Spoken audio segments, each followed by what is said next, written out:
स्वागत है आप सभी का हिंदी एक्सप्लेन टीवी में। आज हम देखने जा रहे हैं एक मूवी जिसका नाम है टू ब्लू स्ट्राइप्स और इसमें हम देखेंगे दो टीनेजर्स को जो कि 16 साल की उम्र में ही माता पिता बन जाते हैं। कहानी की शुरुआत में हम लीजा और जिन को देखते हैं जो कि सेम क्लास में सेम बेंच पर पढ़ाई करते हैं और इसी वजह से इनके फ्रेंड्स इनका काफ़ी मजाक बनाते हैं कि ये दोनों हमेशा एक दूसरे में घुसे रहते हैं। स्कूल के बाद दोनों लीजा के घर जाते हैं। लीजा जिन का मेकअप करती है और इसकी फ़ोटो खींचकर इंस्टाग्राम पर अपलोड करती है। जिन उससे फ़ोन छीनता है और ऐसा करने से मना करता है। दोनों के बीच में ऐसी हंसी मजाक हो रहा होता है, दोनों करीब आते हैं और बस माहौल बन जाता है और खेल खत्म। और यहाँ पर लीजा इससे कहती है कि अभी जो भी हमारे बीच में हुआ वो किसी को बाहर बताना मत।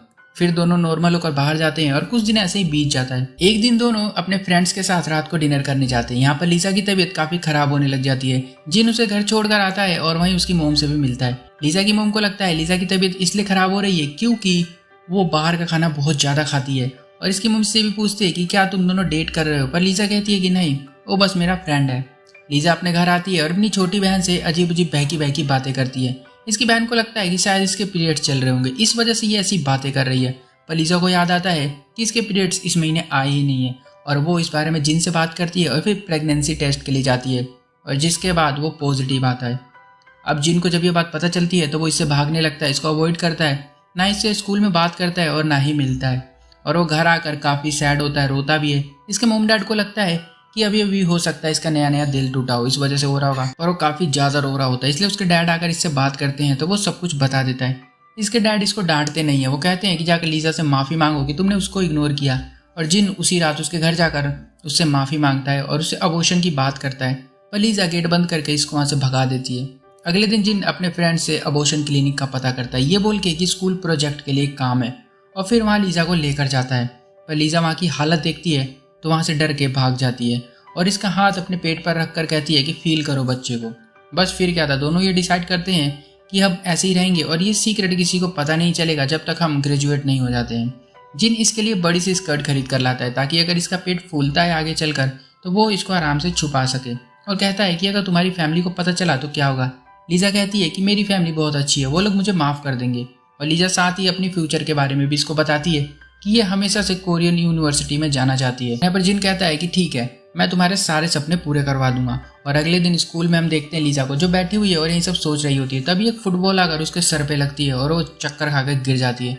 जिन भी वहाँ पर आ जाता है और बाकी सब भी आ जाते हैं और यहाँ पर तभी लीजा गलती से बोल देती है कि मुझे मेरे बच्चे की फिक्र है और ये बात पूरा स्कूल सुन लेता है। और बस फिर क्या था, टीचर इन दोनों की फैमिली को बुलाते हैं और यहाँ अब सबको पता चल चुका है इन दोनों के सीक्रेट के बारे में। लीजा के फादर तो बहुत ज़्यादा गुस्से में है, वो उससे पूछ रहे हैं कि क्या जिन ने उसके साथ जबरदस्ती तो नहीं की है। साथ ही जिन की मोम जिन को डांट लगाती है और जिन कहता है कि वो लीजा का ख्याल रखेगा, स्कूल के बाद ये शादी कर लेगा उससे। पर लीजा की मोम बहुत ही ज़्यादा दुखी है, इसलिए वो गुस्से में यहाँ से चली जाती है। अब लीजा की फैमिली भी इसे अपने घर पर रखने को तैयार नहीं होती, इसलिए लीजा जिन के साथ इसके घर आ जाती है। जिन का घर एक मिडिल क्लास एरिया में होता है जहाँ पर काफ़ी शोर शराबा होता रहता है और वहीं पर लीजा जो है वो काफ़ी अमीर लड़की है, इसलिए लीजा को यहाँ पर काफ़ी अनकंफर्टेबल सा फील होता है।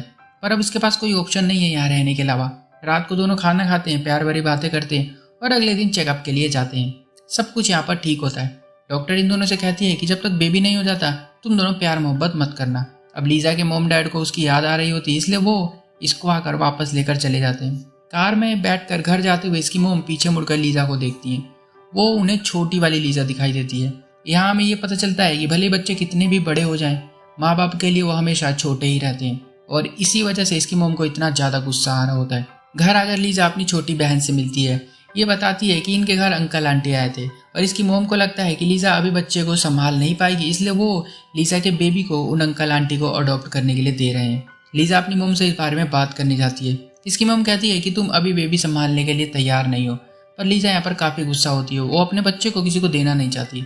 जब ये बात जिनकी फैमिली को पता चलती है तो उसकी मोम बच्चे को रखना चाहती है क्योंकि वो उनके बेटे का बच्चा ही होगा।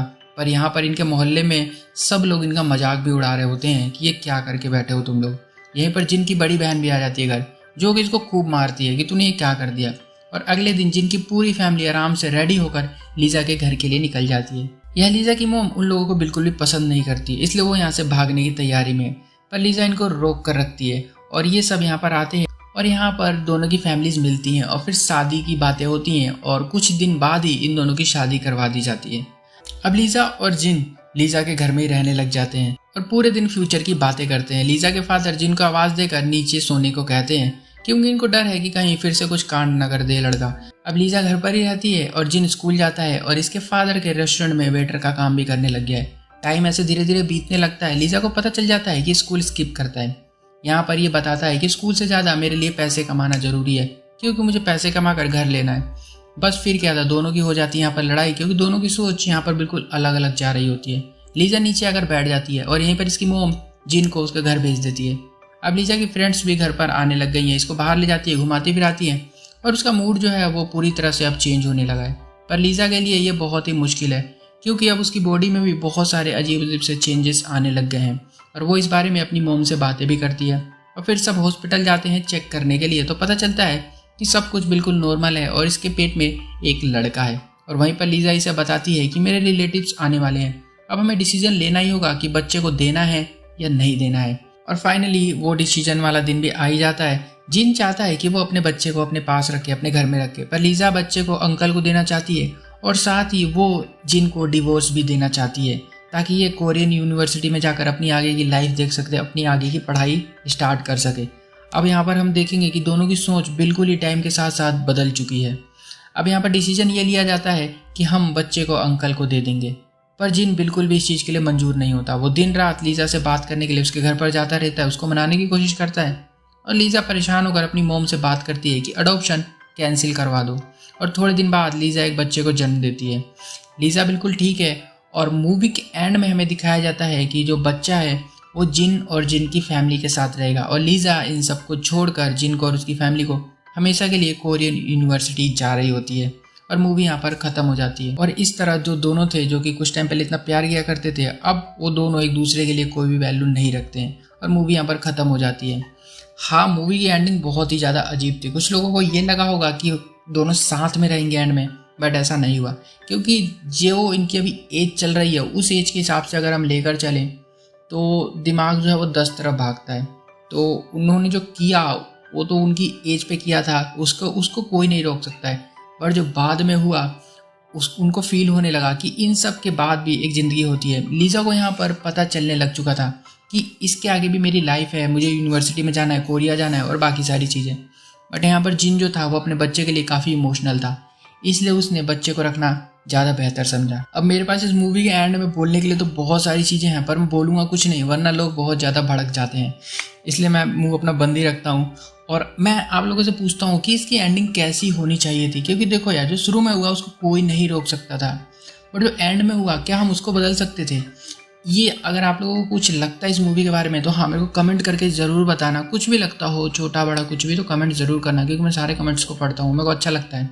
और यहाँ पर मैं देखना चाहता हूँ कि मतलब लोग क्या सोचते हैं कि क्या हुआ, जो हुआ वो सही हुआ गलत हुआ। पर मुझे लगता है कि जो भी उन्होंने उस टाइम किया वो उनकी एज और सिचुएशन के हिसाब से था, बट बाद में उनको ये एहसास हो गया कि इन सब के आगे भी लाइफ होती है। तो लीजा ने एक तरह से उसको डिवोर्स दे दिया, अपने बच्चे को भी उसको दे दिया और वो हमेशा के लिए इसको छोड़ कर भी चली गई। तो यहाँ पर हम ये देख सकते हैं कि लीजा का जो माइंड था वो टाइम के साथ कितना ज़्यादा चेंज हो चुका था। एक टाइम पर हमने मूवी में देखा था कि लीजा अपने बच्चे को किसी को देना नहीं चाहती थी और वो उसके लिए अपनी मोम से भी लड़ाई करती हुई हमें नजर आई थी। बट एट द एंड हमने क्या देखा कि उसका माइंड कैसे चेंज हो गया और वो उसको छोड़कर चली गई। मूवी कैसी लगी ज़रूर बताना, अच्छी लगी तो लाइक कर देना वीडियो को, चैनल को भी सब्सक्राइब कर दो और भी ऐसी कुछ एंटिक टाइप के मूवीज़ को देखने के लिए। मिलता हूँ अगली वीडियो में, तब तक के लिए बाय।